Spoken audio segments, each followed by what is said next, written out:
স্বামীর মনে মা বোনেরা ব্যথা দিও না, আমার নবীর ঘোষণা ঘটনা শোনো মা ফাতেমার, ঘটনা শোনো মা ফাতেমার। স্বামীর মনে মা বোনেরা ব্যথা দিও না, আমার নবীর ঘোষণা ঘটনা শোনো মা ফাতেমার, ঘটনা শোনো মা ফাতেমার। কি ঘটনা কবি ছন্দের মাধ্যমে লিখছে দেখুন। যুদ্ধ করতে যাবে আলী হাতে নিল তলোয়ার, যুদ্ধ করতে যাবে আলী হাতে নিল তলোয়ার। মা ফাতেমা স্বামীর কাছে করলো এমন আবদার, মা ফাতেমা স্বামীর কাছে করলো এমন আবদার। যুদ্ধ থেকে ফেরার পথে আসবে যখন ঘরে, একটি নতুন জামা কিনে আনবে আমার তরে, একটি নতুন কাপড় কিনে আনবে আমার তরে। এই কথা শুনে মওলা আলী বড়ই দুঃখ পায়, এই কথা শুনে হযরত আলী বড়ই দুঃখ পায়। যদি আমি শহীদ হয়ে যাই, কে আনবে বলো কাপড় তোমার, কে আনবে বলো কাপড় তোমার। স্বামীর মনে মা বোনেরা ব্যথা দিও না, আমার নবীর ঘোষণা ঘটনা শোনো মা ফাতেমার। হযরত আলী আস্তে আস্তে যুদ্ধে চলে যায়। এই ঘটনা যখন ইমাম হাসান ইমাম হোসাইন দুই ছোট্ট দুই নওয়াসা এই ঘটনা দেখার পরে ছুটে ছুটে আমার দয়ার নবীর দরবারে চলে যায়। নানা জান, আমার আব্বা আজকে বড় কষ্ট নিয়ে যুদ্ধে চলে গেল, কি ব্যাপার? এ হাসান হুসাইন বলো। যখন আমার নবী প্রশ্ন করে, আমার মা এই সময় আমার আব্বার কাছে একটা জামা চেয়েছে, তাই তিনি মনে বড় দুঃখ পেয়েছে, হয়তো মনটা খারাপ, মুখটা খারাপ করে ওই যুদ্ধে চলে যায়। তখন আমার দয়ার নবী কি বলে আর ঝরঝর করে কাঁদে। কি কবি ছন্দের মাধ্যমে লিখছে দেখুন। যুদ্ধ দুঃখ ভরা হৃদয় নিয়ে আলী গেল রণে, দুঃখ ভরা হৃদয় নিয়ে আলী গেল রণে। নানার কাছে ছুটে এলো হাসান হোসেন, নানার কাছে ছুটে এলো হাসান হোসেন। আব্বুর কাছে নতুন কাপড় চেয়েছে আম্মি জান, তাই আব্বুর মনটা খুবই খারাপ, তাই আব্বুর মনটা খুবই খারাপ ছিল যে সে পেরেশান, আব্বুর মনটা খুবই খারাপ ছিল যে সে পেরেশান। এই কথা শুনে মা ফাতেমা, এই কথা শুনে দয়ার নবীর কান্না থামে না। কি ভুল করলো ফাতেমা, কি ভুল করলো ফাতেমা, কি করলে বলো বেটি আমার, কি করলে বলো বেটি আমার। স্বামীর মনে মা বোনেরা ব্যথা দিও না,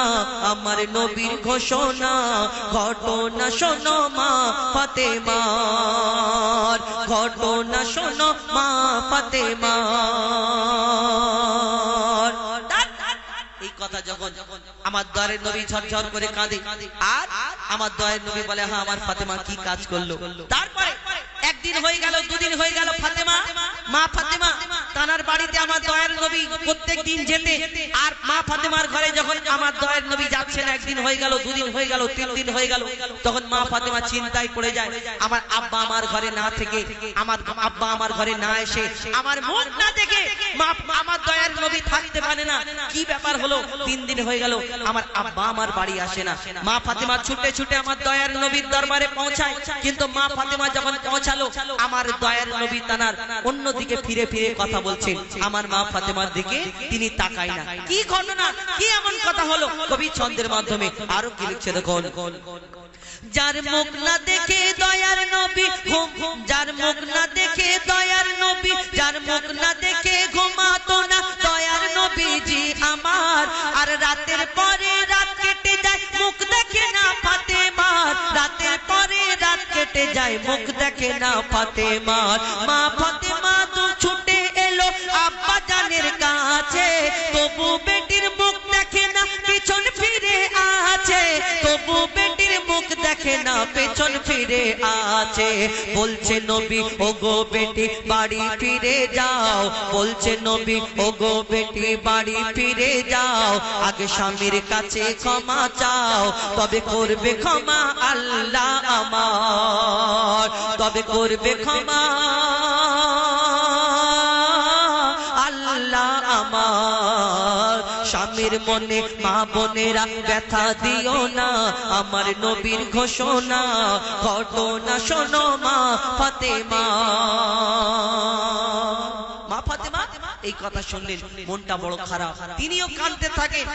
ছুটে ছুটে তার নিজের বাড়ি পৌঁছে চিন্তা করে, হ্যাঁ আমি কি এমন ভুল করলাম, কি এমন এই দুনিয়াতে আমি আমার স্বামীর কাছে, আমার স্বামীর মনে হয়তো কষ্ট দিয়েছি, আমার দয়ার নবী আমার আব্বা জান আমার প্রতি কষ্ট পেয়েছে। তিনি কাঁদতে থাকে, ওই দরজাটা বন্ধ করে পিঠে হেলান দিয়ে বসে থাকে, কখন আমার প্রাণীর স্বামী আসবে। এক সময় আওয়াজ আসে টুক টুক করে, এ ফাতেমা দরজা খোলো। দরজাটা খোলার পরে যখন এই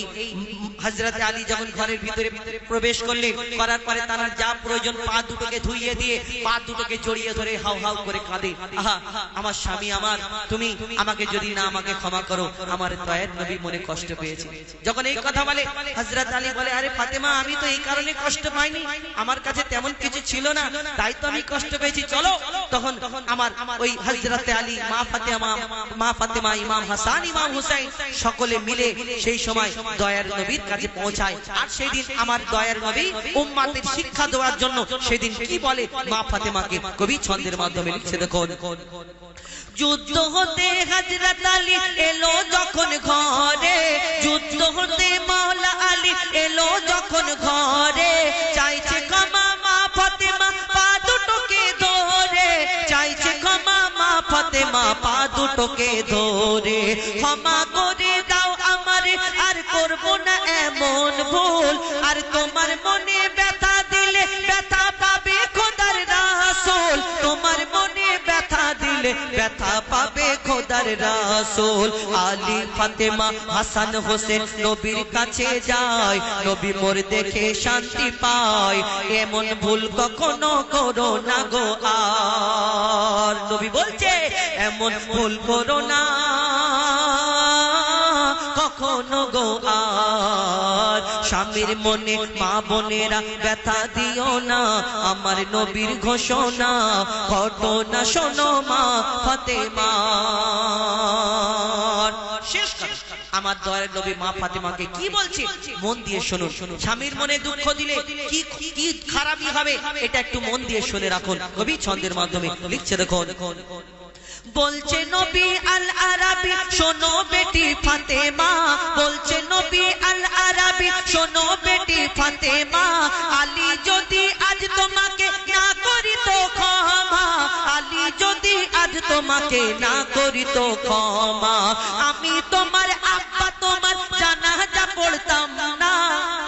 দয়ার নবী আমার কি বলে, আমি তোমার আব্বা তোমার জানাজা পড়তাম না, স্বামীকে যে দুঃখ দেবে আমি তাকে চিনব না, স্বামীকে যে কষ্ট দেবে আমি তাকে চিনব না, স্বামীকে যে দুঃখ দেবে আমি তাকে চিনব না। কেমন শিক্ষা দিয়ে গেল নবী দো জাহান, শুনে রাখ মঈদুল ইসলাম, ভুলছিল না মা ফাতেমা, ভুলছিল না মা ফাতেমা। স্বামীর মনে মা বোনেরা ব্যথা দিও না, আমার নবীর ঘোষণা ঘটনা শোনো মা ফাতেমা, ঘটনা শোনো মা ফাতেমা, ঘটনা শোনো মা ফাতেমা। শুনুন, এইবার এটাই বলি তত হলো। আচ্ছা ঠিক আছে, তো ইতিপূর্বে শুনলেন মা ফাতেমার ঘটনা, তো এই ঘটনা থেকে বুঝতে হবে, শিক্ষা নিতে হবে। আর কি হয়, আমার মা বোনেরা কত কি ভুল করে বলুন তো। এই স্বামীর মনে যে দুঃখ দিলে যে কত কষ্ট কি হবে, আমার দয়ার নবী মা ফাতেমাকে এই কথা বললেন। তাহলে আমাদের মতো আপনাদের মতো সাধারণ মানুষ যদি আমরা ভুল করি, তাহলে আমাদের কত কঠিন শাস্তি হবে। আমরা কি করি সারা জীবন যে মানুষটা খেটে খেটে এই সংসারকে আমরা চালানোর জন্য কেউ চুরি করে, কেউ মারধর খায়, কেউ কত কষ্ট করে মাথায় করে মোট বয়ে সংসার চালায়। কিন্তু কিছু কিছু আমার মা বোনেরা এমন একটা কথা বলে, একটা কথা খুব সাধারণ কথা বলে থাকে, বলবে তুমি সারা জীবন পার হয়ে গেল, কিন্তু শেষেতে কি বলে আমার মা বোনেরা, তুমি কি করলে আমার জন্য, কি দিয়েছো, এই কথা বলে। কিন্তু এই যে স্বামীর মনে যে আঘাতটা লাগবে, কষ্টটা লাগবে, যে আমি সারা জীবন আমার জীবনটাকে শেষ করে দিলাম যে সংসারের জন্য, সেই সংসারের মায়াতে সবকিছু ত্যাগ করে দিলাম, কিন্তু আমাকে যদি শেষ পর্যন্ত এই কথা শুনতে হয় যে আমার জন্য কি করলে, কি দিয়েছে আমাকে, তাহলে কি হবে, কত কষ্ট হয় বলুন তো। তো আমি অনুরোধ করব যে মা ফাতেমা জীবনী আপনারা পড়বেন, শুনবেন, তাহলে বুঝতে পারবেন যে এই দুনিয়াতে মহিলাদেরকে চলার সুবিধা হবে। তো এবার কোরআন শরীফ সম্পর্কে একটি গজল শোনাবো, তারপরে ইনশাআল্লাহ এই কমিটিকে নিয়ে খাজুরডাঙ্গা সর্দার পাড়া যুব কমিটির পরিচালনায় যে অনুষ্ঠান সাজানো হয়েছে, সেই অনুষ্ঠান আমরা এই কমিটির সদস্যদের নিয়ে একটি গজল শোনাবো ইনশাআল্লাহ। তো কোরআন শরীফ সম্পর্কে একটি গজল পরিবেশন করে শোনাবো। ইচ্ছে দেখুন। হ্যালো হ্যালো হ্যালো ঠিক hello hello hello hello hello ঠিক ঠিক ঠিক ঠিক ঠিক hello hello hello hello hello ঠিক ঠিক কোরআন শরীফ সম্পর্কে একটি গজল শোনায়, মন দিয়ে শুনতে হবে ইনশাআল্লাহ, তাহলে ভালো লাগবে। তো আমরা এই কোরআন শরীফ যে কোরআনের শিক্ষা অনেকজনা করি, অনেকজনা করি। আমার এই মুয়াজ্জিন সাহেব তিনি তার ছেলেকে কোরআনে হাফেজ করার জন্য, আপনাদের এদিকে বেশিরভাগ দেয় কোরআনে হাফেজ করার জন্য মাদ্রাসায় তার 3 বছর 4 বছর জীবন কেটে যায়। আমরা আমাদের ওইদিকে ডিজিটাল মানুষ বেশি, এনারা মনে করে যে 3 বছর 4 বছর মাদ্রাসায় যদি দিই ছেলেটার জীবন থেকে 3 বছর 4 বছর কেটে যাবে। ওইসব কি হবে, ডাক্তার মাস্টার উকিল করব, লক্ষ লক্ষ টাকা কামাবে, মানুষ কত টাকা কামাবে, আর আমি বড় হয়ে এই ছেলে যখন কামাবে আমি টাকা ছেলের টাকায় পয়সায় খাবো, আরাম করে থাকবো। বুড়ো বয়সে কি করব, শুধু চেয়ারে বসে থাকবো, নামাজ কালাম পড়বো, খাবো দাবো, এটাই চিন্তা করে না। ছেলে যদি ভালো হয়, তাহলে শুনে রাখুন, এই ডাক্তার মাস্টার উকিল যারা, এদের বেশিরভাগ বাপ মা, সবাই বলছি না, বেশিরভাগ বাপ মা কিন্তু ওই বৃদ্ধাশ্রমে পড়ে থাকে। আমাদের একটা হাফেজ আলেম মাওলানা কারোর মা বাপকে দেখেছেন বৃদ্ধাশ্রমে পড়ে থাকে না। কোরআনের শিক্ষা এই দুনিয়াতে দিতে হবে, কিন্তু এই কোরআনটা কি আমরা বুঝি না, জানার চেষ্টা করি না। আল্লাহ কোরআনটাকে পাঠিয়েছে, এই কোরআনে আল্লাহ 6666টা আয়াতকে আল্লাহ পাঠিয়েছেন। এই কোরআনের মধ্যে যা আমাদের জন্য পাঠিয়েছেন সবকিছু আমরা যদি বুঝে নিই, কেন বা থেকে শুরু সিন পর্যন্ত শেষ, মানে বাস এই দিক থেকে ধরুন আর এই দিক থেকে নিচের দিক থেকে ধরলে মানে এই দুনিয়াতে এই কোরআনটা আমাদের জন্য যথেষ্ট। আমরা কোরআনটা যদি আমরা পড়ার চেষ্টা করি, বোঝার চেষ্টা করি, তাহলে জীবনে আমাদের কোনোদিন কোনো জায়গায় আটকাতে হবে না মুসলমানদের। আমরা কিন্তু কোরআন পড়ার চেষ্টা করি না। আবার আমার দাদা ভাইরা ছেলেরা যে পড়ে মসজিদে ইমাম সাহেবের কাছে একটুখানি পড়লো, মনে করলো যে আহা আমি খতম করে নিলাম, আর ইমাম সাহেবকে 500 টাকা দিয়ে দিল, একটু মিষ্টি একটু লুঙ্গি গেঞ্জি দিয়ে দিল, মনে করলো আহা আমি জান্নাতে ঢুকে গেলাম। না, আমার মা বোনেরা অনেকজনা পড়ে, কেউ মারা গেলে পড়ে, কেউ শবে বারাতের সময় পড়ে, আবার কেউ সব সময় পড়ে, আবার কেউ ওই দেখাশোনার আগে। আমার মুরব্বী চাচি, আমাদের মা বোনেরা যারা মুরব্বী বয়োজ্যেষ্ঠ আছে বলে হ্যাঁ গো একটুখানি কোরআন শরীফটা খোলো। যদি দেখাশোনার সময় কোনো মুরব্বী এসে যদি জিজ্ঞেস করে তুমি কোরআন পড়তে পারো, যদি জিজ্ঞেস করে একটা সূরা বলো, হেসে যাবে, তখন গুনগুন গুনগুন করে একটু প্র্যাকটিস করে নাও। তো এই আমরা এই সময় কোরআন পড়ি, কিন্তু কোরআন আমাদের জীবনে কি সেই সম্পর্কে কবি ছন্দের মাধ্যমে লিখছে। দেখো আল কোরআন আল কোরআন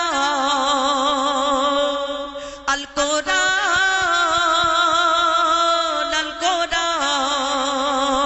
আল কোরআন আল কোরআন আল কোরআন আল কোরআন 104 কিতাব নাজিল हो গেছে, ওগো 104 কিতাব নাজিল हो গেছে, শ্রেষ্ঠ নবী শ্রেষ্ঠ কিতাব পেয়েছে, ওগো শ্রেষ্ঠ নবী শ্রেষ্ঠ কিতাব পেয়েছে, লাখো নবী এই ধরাতে এসেছে, ওগো লাখো নবী এই ধরাতে এসেছে, আর কোরআন শুধু প্রিয় মুহাম্মদ পেয়েছে। 104 104 কিতাব নাজিল হয়েছে ওগো 104 কিতাব নাজিল হয়েছে শ্রেষ্ঠ নবী শ্রেষ্ঠ কিতাব পেয়েছে ওগো শ্রেষ্ঠ নবী শ্রেষ্ঠ কিতাব পেয়েছে এই কোরআন দুনিয়াতে কতদিন ধরে কিভাবে আস্তে আস্তে এলো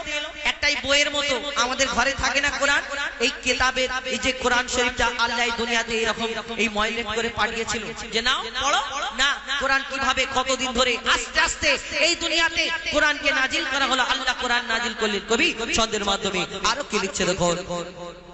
22 বছর 5 মাস আর 14 দিন ধরে 6666 আয়াত নাজিল করে 540 রকম 114 সূরা কোরআনের 30 পারায় 7 মঞ্জিল 14 সিজদায় কোরআন পূর্ণ হয় মোরে আল্লাহর বায়ান পবিত্র কোরআন কোন কিতাব হবে না কোরআনের সমান মোরে আল্লাহর বায়ান পবিত্র কোরআন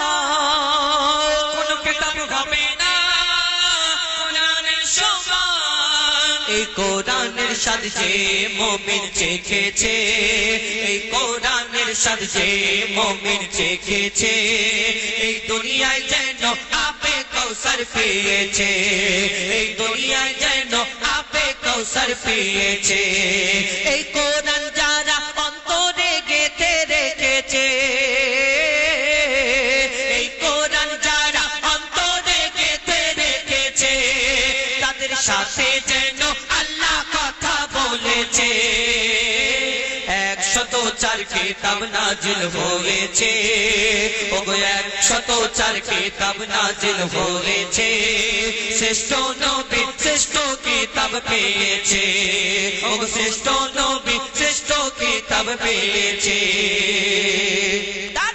কবি ছন্দের মাধ্যমে এই কোরআন শরীফ সম্পর্কে আরো কি লিখছে দেখো এই দুনিয়াতে কতজন কোরআনকে রিসার্চ করতে লাগে কোরআন রিসার্চ করে কেউ ওষুধ আবিষ্কার করে ফেলে কেউ চাঁদের দেশে পৌঁছে যাচ্ছে কেউ কোরআনকে রিসার্চ করে কত কি আবিষ্কার করে ফেলছে আবার কেউ কেউ যারা ইসলামের দুশমন কোরআনের দুশমন যারা এই কোরআনকে রিসার্চ করতে লাগছে কেন কোরআনে কোন জায়গায় ভুল আছে এই ভুলটা তুলে ধরবে সোশ্যাল মিডিয়াতে হিরো হবে যে মুসলমানদের ধর্মগ্রন্থ কিতাবের মধ্যে এই জায়গায় এর মানেটা ভুল আছে তাই কোরআনকে রিসার্চ করতে লাগে পড়তে লাগে পড়ে যখন কমপ্লিট করে নেয় বুঝে নেয় কমপ্লিট করার পরে তারা একদিন কলমা পড়ে মুসলমান হয়ে যায় যারা এই কোরআনকে ওই কষ্টের সাথে রাগের সাথে কোরআনকে রিসার্চ করতে লাগে পড়ে পড়ে পড়ে পড়ে যখন তারা বুঝে নেয় কমপ্লিট করার পরে তারা একদিন কলমা পড়ে মুসলমান হয়ে যায় আল্লাহ কোরআনে এমন নিয়ামত দান করেছে সেই সম্পর্কে আরো কি লিখছে দেখো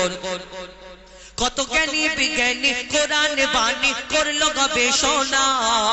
কোরআনের ভুল এক চুল ও খুঁজে পেল না যদি কোন ইনসান লিখত কোরআন ভুল হতো হাজার কোরআনের বাণী সত্য বাণী তারা করে নিল স্বীকার মোর খোদার এলান নির্ভুল কোরআন চুকে চুকে হয়েছে প্রমাণ মোর খোদার এলান নির্ভুল কোরআন চুকে চুকে হয়েছে প্রমাণ এই কোরআনের স্বাদ যে মুমিন চেখেছে এই কোরআনের ভুল যারা খুঁজতে গিয়েছে এই কোরআনের ভুল যারা খুঁজতে গিয়েছে তারা তওবা পড়ে কলমা পড়ে নিয়েছে তারা তওবা পড়ে কলমা পড়ে নিয়েছে 104 কিতাব নাজিল হয়েছে ওগো 104 কিতাব নাজিল হয়েছে শ্রেষ্ঠ নবী শ্রেষ্ঠ কিতাব পেয়েছে ওগো শ্রেষ্ঠ নবী শ্রেষ্ঠ কিতাব পেয়েছে আবার কেউ কেউ কোরআনকে জ্বালিয়ে দিচ্ছে পুড়িয়ে দিচ্ছে কোরআনকে শর্ট মারছে ফুটবলের মতো কেউ কেউ কোরআনের পাতা ছিঁড়ে মুখের মধ্যে পুরে খেয়ে নিচ্ছে মনে করে দেখো কোরআনকে শেষ করে দেবে না আল্লাহর এই দুনিয়াতে পাঠানো কোরআন কারণ বাপের ক্ষমতা নেই কোরআনকে দুনিয়া থেকে শেষ করে দেবে আরে জালিম শুনে রাখো এই দুনিয়াতে যারা কোরআনকে জ্বালাচ্ছে পোড়াচ্ছে যদি এই কোরআন যত কাগজের মধ্যে লেখা আছে সবকে জ্বালিয়ে পুড়িয়ে ছাই করে যদি দেওয়া হয় তাহলে ওই সমুদ্রতে সেই ছাইগুলো ফেলে দেওয়া হয় তবু জীবনে দুনিয়া থেকে কোরআন মিটবে না কেন আল্লাহ কোরআনে এমন নিয়ামত দান করেছেন হাজার হাজার লক্ষ লক্ষ কোটি কোটি হাফেজে কোরআন যাদের অন্তরেতে আল্লাহ 30 পারা কোরআনকে মজুদ রেখেছেন কত জ্বালাবি এই দুনিয়াতে তাদের অন্তর থেকে বার করে ফেলে দিতে পারবে না কেউ পারবে না আল্লাহ কোরআন দুনিয়াতে পাঠিয়েছে যেমন আল্লাহ যখন সময় হবে তিনি তুলে নেবে কারণ বাপের ক্ষমতা নেই কোরআনকে এই দুনিয়া থেকে মিটিয়ে দেবে সেই সম্পর্কে শেষ কথায় আরো কি লিখছে দেখুন আজ বিশ্ব জুড়ে দৃশ্য দেখে মোর মনে মাতম হয় যখন বেদিন শয়তান নিয়ে কোরআন আগুনে পোড়ায় কত কোরআন চালাবি তোরা ও শয়তানের দল হাফিজ সিনায় গাথা কোরআন কেমনে চালাবি বল আর জ্বালাও পোড়াও যতই কোরআন কোরআন তবু হবে না বিরান আর জ্বালাও পোড়াও যতই কোরআন কোরআন তবু হবে না বিরান এই কোরআন যারা ধ্বংস করতে গিয়েছে এই কোরআন যারা ধ্বংস করতে গিয়েছে আমার আল্লাহ তাদের ধ্বংস করে দিয়েছে আমার আল্লাহ তাদের ধ্বংস করে দিয়েছে তানবীর কালাম তোর অন্তর কেন কাঁদিছে ওই তানবীর কালাম তোর অন্তর কেন কাঁদিছে কোরআনের হিফাজত আল্লাহ করবে বলেছে 104 কিতাব নাজিল হয়েছে ওগো 104 কিতাব নাজিল হয়েছে শ্রেষ্ঠ নবী শ্রেষ্ঠ কিতাব পেয়েছে ওগো শ্রেষ্ঠ নবী শ্রেষ্ঠ কিতাব পেয়েছে ওগো শ্রেষ্ঠ নবী শ্রেষ্ঠ কিতাব পেয়েছে কোরআন শরীফ সম্পর্কে এবং একটি ঘটনামূলক গজল আমাদের মা বোনেদের জন্য মা ফাতেমাকে নিয়ে একটি গজল তো এখন আমাদের পরবর্তী শিল্পী তাদের কণ্ঠ থেকে একটা কি দুটো গজল শুনুন কেন আমার এই ভাইরা এই কমিটির নাম দিয়েছে কেন এই নামগুলো নিয়ে একটু লেখার ব্যাপার থাকে একদম তো ধরেই বলা যায় না আমি খুব শুধু একটুখানি সাজিয়ে নিই এরপরে কমিটির গজলটা বলবো এবং পরপর দুটো একটি গজল বলে তারপরে আপনাদের কাছ থেকে ইনশাআল্লাহ তারপরে আপনাদের কাছ থেকে বিদায় নেব আপনারা অনেকক্ষণ বসে আছেন আর এখানে আমার আপনাদের এদিকে ঠান্ডা খুব আমাদের ওইদিকে এত ঠান্ডা নেই যাই হোক তো ইনশাআল্লাহ আর কিছুক্ষণ আপনাদেরকে অনেকক্ষণ সহযোগিতা করেছে বসে আছে তো এইভাবে আর কিছুক্ষণ থাকুন আমরা আর কিছুক্ষণ পরে ইনশাআল্লাহ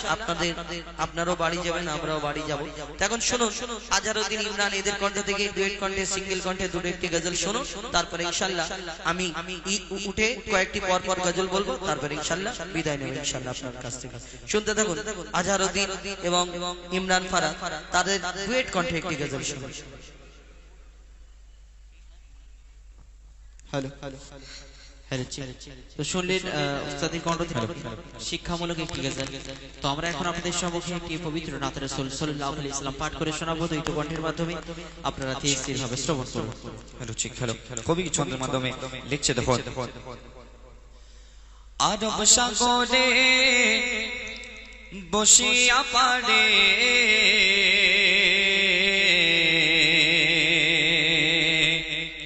কাঁদে আমি আমার নবীর দেখার তরে রে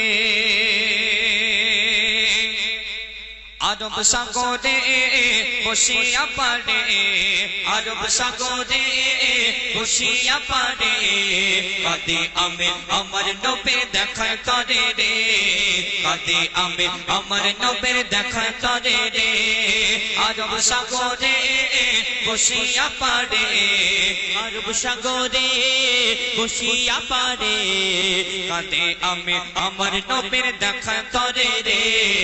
কাঁদে আমি আমার নবীর দেখার তরে রে আমি কেমনে যাব রে তোমায় কেমনে পাবো রে আমি কেমনে যাব রে তোমায় কেমনে পাবো রে কাঁদে আমি আমার নবীর দেখার তরে রে কাঁদে আমি আমার নবীর দেখায় তরে রে আরব সাগরে বসিয়া পারে আরব সাগরে বসিয়া পারে কাঁদে আমি আমার নবীর দেখায় তরে রে কাঁদে আমি আমার নবীর দেখার তরে রে আরব সাগর শুকিয়ে যারে আরব সাগর শুকিয়ে যারে মদিনাতে যায় এইভাবে মই কতদিন থাকবো অপেক্ষায় আরব সাগর শুকিয়ে যারে মদিনাতে যায় এইভাবে মই কতদিন আর থাকবো অপেক্ষায় সাগর পাড়ে বসে আমার সাগর পাড়ে বসে আমার সময় কাটে রে কাঁদে আমি আমার নবীর দেখা তরে রে কাঁদে আমি আমার নবীর দেখা তরে রে আমি কেমনে যাব রে তোমায় কেমনে পাবো রে আমি কেমনে যাব রে তোমায় কেমনে পাবো রে কাঁদে আমি আমার নবীর দেখা তরে রে কাঁদে আমি আমার নবীর দেখার তরে রে মূল্যবান কথাই কবি কি লিখছেন শোন কত কাফের দেখেছিল কত কাফের দেখেছিল আমার নবীজিকে আমি অধম তাকিয়ে রই ওই মদিনার দিকে কত কাফের দেখেছিল কত কাফের দেখেছিল আমার নবীজিকে আমি অদম তাকিয়ে রই ওই মদিনার দিকে সদাই ভাবি আল্লাহ রাজি সদাই ভাবি আল্লাহ রাজি কবে হবে রে কাঁদে আমি আমার নবীর দেখায় তরে রে কাঁদে আমি আমার নবীর দেখায় তরে রে আরব সাগরে বসিয়া পারে আরব সাগরে বসিয়া পারে কাঁদে আমি আমার নবীর দেখায় তরে রে কাঁদে আমি আমার নবীর দেখায় তরে রে শেষ কথার মাধ্যমে কবি মনে আর্যতা আমার না খায় কবি লিখছেন শোন জানি আমি ওই মদিনা জানি আমি ওই মদিনা ভারত হতে দূরে খোয়াব মাঝে ও গো নবী মোরে জানি আমি ওই মদিনা ভারত হতে দূরে খোয়াব মাঝে দিও দেখা ও গো নবী মোরে কবি কাজার ছন্দ লেখে কবি কাজার ছন্দ লেখে নবীর তরে রে কাঁদে আমি আমার নবীর দেখার তরে রে কাঁদে আমি আমার নবীর দেখার তরে রে আরব সাগরে বসিয়া পারে আরব সাগরে বসিয়া পারে কাঁদে আমি আমার নবীর দেখার তরে রে কাঁদে আমি আমার নবীর দেখার তরে রে আমি কেমনে যাব রে তোমায় কেমনে পাবো রে আমি কেমনে যাবো রে তোমায় কেমনে পাবো রে কাঁদে আমি আমার নবীর দেখার তরে রে কাঁদে আমি আমার নবীর দেখার তরে রে কাঁদে আমি আমার নবীর দেখার তরে রে শুনলেন এখন আপনাদের সবাইকে আমরা একটি শিক্ষামূলক গজল পরিবেশন করে শোনাবো কুলু নাফসিন যায়িকাতুল মউত মৃত্যুর স্বাদ সবাইকে একদিন ছাড়তে হবে এই দুনিয়া থেকে সবাইকে একদিন বিদায় নিতে হবে সেই সম্পর্কে একটি শিক্ষামূলক গজল পরিবেশন করে শোনাচ্ছি আপনারা ধীরে শ্রবণ করুন হ্যালো হ্যালো চেক হ্যালো আসল নকল হারাম হালাল যারা বোঝে না আসল নকল হারাম হালাল যারা বোঝে না ও ভাই যারা বোঝে না কঠিন কবরে তারা ও ভাই রেগাই পাবে না ও ভাই রেগাই পাবে না আসল নকল হারাম হালাল যারা বোঝে না ও ভাই যারা বোঝে না কঠিন কবরে তারা ও ভাই রেগাই পাবে না ও ভাই রেগাই পাবে না আসল নকল হারাম হালাল যারা বোঝে না ও ভাই যারা বোঝে না কঠিন কবরে তারা ও ভাই রেগাই পাবে না ও ভাই রেগাই পাবে না অতি মূল্যবান কথাই কবি সেই কবরকে উদ্দেশ্য করে কি লিখছেন শোন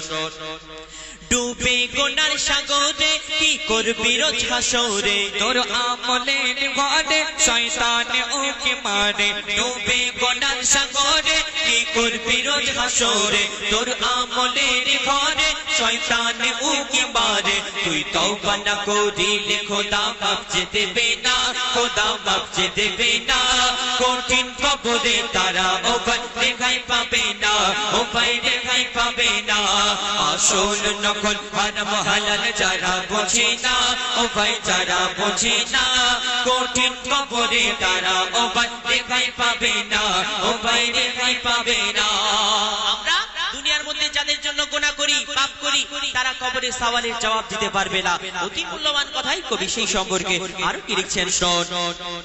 পাপ করলি যাদের তরে কেউ আসবে না কবরে সাক্ষী দেবে না কেউ কাঁচা মাটির ঘরে পাপ করলি যাদের তরে কেউ আসবে না কবরে সাক্ষী দেবে না কেউ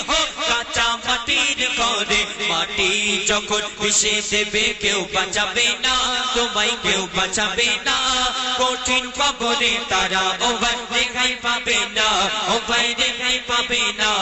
আসল নকল হারাম হালাল যারা বোঝে না ও ভাই যারা বোঝে না কঠিন কবরে তারা ও ভাই রেহাই পাবে না ও ভাই রেহাই পাবে না আমরা দুনিয়ার মধ্যে শুধু আমার আমার করি একতলা বাড়ি আছে দুতলা কিভাবে করব একটা গাড়ি আছে আরেকটা গাড়ি কিভাবে বাড়াবো কিন্তু আমরা সেই কবরের চিন্তা করি না সেই কবরে একদিন আমাদের যেতে হবে সেই চিন্তা ফিকির আমরা করি না অতি মূল্যবান কথাই কবি লিখছেন আমারে আমারে করে তোর থাকবে সবই পড়ে এক টুকরা সাদা কাপড় সঙ্গে ভাবে কবরে আমারে আমার করে তোর থাকবে সবই পড়ে এক টুকরা সাদা কাপড় সঙ্গে ভাবে কবরে সাপ বিচুর কামড় তখন সহ্য হবে না তখন সহ্য হবে না কঠিন কবরে তারা ও ভাই রেহাই পাবে না ও ভাই রেহাই পাবে না আসল নকল হারাম হালাল যারা বোঝে না ও ভাই যারা বোঝে না কঠিন কবরে তারা ও ভাই রেহাই পাবে না ও ভাই রেহাই পাবে না দুনিয়ার মধ্যে যদি দুদিনের জন্য তুমি কোথাও চলে যাও তোমার বাপ মা আত্মীয় স্বজন বন্ধু বান্ধব সবাই খোঁজ নেবে কিন্তু তুমি যখন কবরের বাসিন্দা হয়ে যাবে সেখানে তোমাকে একা থাকতে হবে অতি মূল্যবান কথাই সেই কবরকে উদ্দেশ্য করে লেখক আর কি লিখছেন শোন থাকবি কবরে একা কেউ করবে না আর দেখা শান্তি যদি পেতে চাও ঈমান করো গো পাকা থাকবি কবরে একা কেউ করবে না আর দেখা শান্তি যদি পেতে চাও ঈমান করো গো পাকা মুনকার নেকির হাত থেকে কেউ ছাড়া পাবে না কেউ ছাড়া পাবে না কঠিন কবরে তারা ও ভাই রেহাই পাবে না ও ভাই রেহাই পাবে না আসল নকল হারাম হালাল যারা বোঝে না ও ভাই যারা বোঝে না কঠিন কবরে তারা ও ভাই রেহাই পাবে না ও ভাই রেহাই পাবে না আমরা চাইলে জাহান্নামের আগুন থেকে বাঁচতে পারি কিন্তু যদি সারা জীবন আমরা তপস্যা করি যে মৃত্যু থেকে বাঁচবো মালিকুল মউত আমাদের সঙ্গে একদিন দেখা করবে শেষ কথার মাধ্যমেই কবি লিখছেন শোন বিশ্বাস করি নবীকে বিশ্বাস করি খোদাকে বিশ্বাস করি আমি বিশ্বাস করব তোমাকে বিশ্বাস করি নবীকে বিশ্বাস করি খোদাকে বিশ্বাস করি আমি বিশ্বাস করব তোমাকে কখনো আমায় ফাঁকি দেবে বলে যাবে না আমায় বলে যাবে না মইদুল ইসলাম তাড়াতাড়ি তওবা করো না তুমি তওবা করো না আসল নকল হারাম হালাল যারা বোঝে না ও ভাই যারা বোঝে না কঠিন কবরে তারা ও ভাই রেহাই পাবে না ও ভাই রেহাই পাবে না আসল নকল হারাম হালাল যারা বোঝে না ও ভাই যারা বোঝে না কঠিন কবরে তারা ও ভাই রেহাই পাবে না ও ভাই রেহাই পাবে না ও ভাই রেহাই পাবে না ও ভাই রেহাই পাবে না